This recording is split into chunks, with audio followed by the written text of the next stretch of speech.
This is Jared for Into Boxing. Delighted to be joined by Anthony Crolla. Anthony, how are we? I'm good, thank you, mate. Good to be in here in this special place, Wasserman Boxing Gym. Not too far from my home either, so even better. But no, great place here. I was going to say, like, big fight in Bolton this weekend, but the media days here in Colliers and Moston. Obviously, Manchester.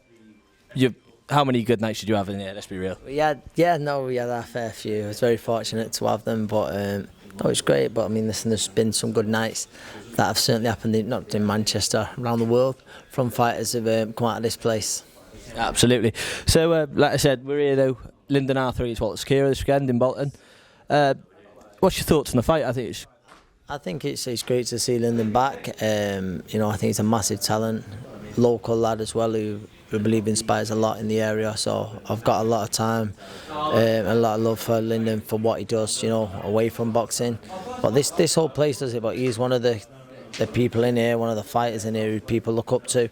So it's good to see him back, good to see him on that kind of platform. I was speaking to him before, and it's like the kids on here now, they'll all be buzzing Monday because they've all watched, the lad who they see in Lyndon, who they see in the gym on Saturday night on television. So no, it's great, and I just like say he's got to come through Sakura, which I'm confident he will do. But then there's some great fights to be made in the light heavyweight division. Absolutely, like you saying, there's some great kids watching him down here now today. Like we've seen him joining in, they were all playing football in the gym.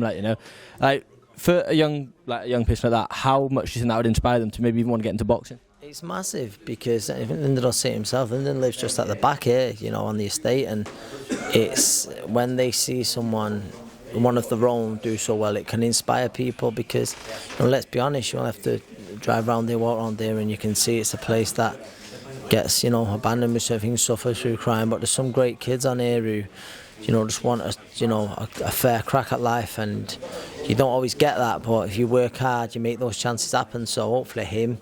And then obviously it's great what Pat's doing here, what Tommy's doing here. I think I love being around these places, and I'm just glad that it's getting this kind of platform to show it. Absolutely, like he's coming in out to Bolton.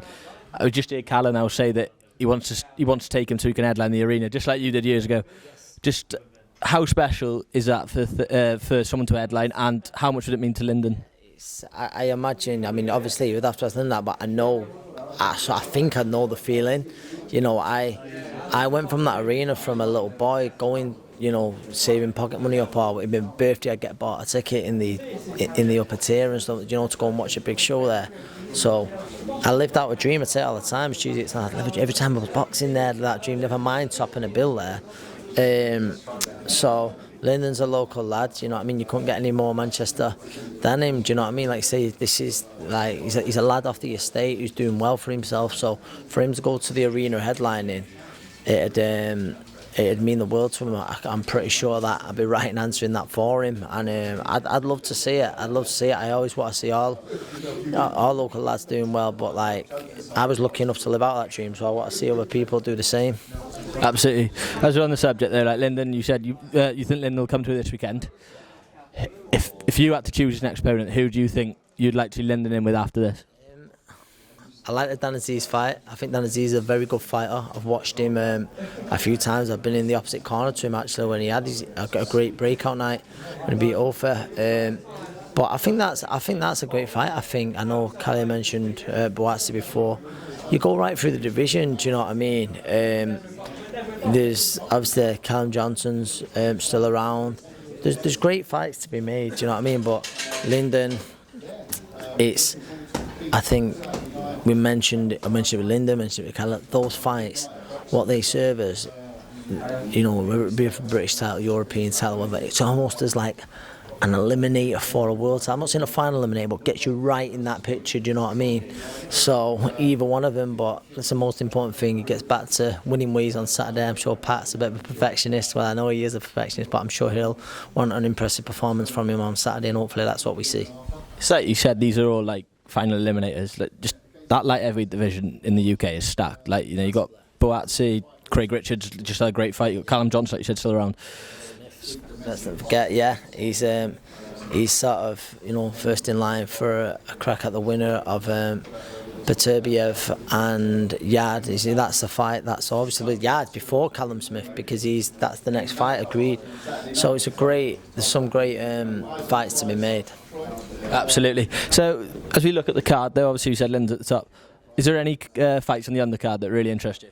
Anyone who knows me knows I love a British title fight. We rarely see a bad one, so I'm looking forward to Gavin Gwynn, Craig Woodruff. I've got 2 fighters my own on the undercard, in Jake James and James Moorcroft, so I'm always looking forward to theirs.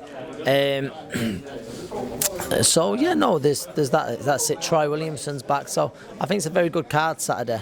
I know we've had a few fights. There was a fight that I was really looking forward to in a local lad I know called Kenny Gardner and Conor Walker. You know, I think we know when Conor fights what he brings. That's a fantastic fight. Hopefully that can be rescheduled. I think it will be. It's a great card. Great card. Lerone Harrison's on. I could actually moved around with just before I finished. He's a talent. There's so many fighters on that card. So you said it's not the only big card that's on Saturday, is it? So we've got to ask you for a prediction. Canelo Triple G, the trilogy. I said that it's a trilogy I'm not made up to be seeing this late on, especially how he looked last time, Golovkin. I've got to be honest, but listen, we've got to remember Golovkin's coming, Canelo's coming off a loss as well. But I can't see past the Canelo win, and I think Golovkin's been very unlucky not to be going into the 3rd fight with a win in the trilogy. But I believe that Canelo wins pretty convincing on point. I think probably feels a few shots Golovkin this time, probably downstairs as well. But I think his priority is in through. Brilliant. Thank you very much for your time, Anthony, and catch up with you later in the week.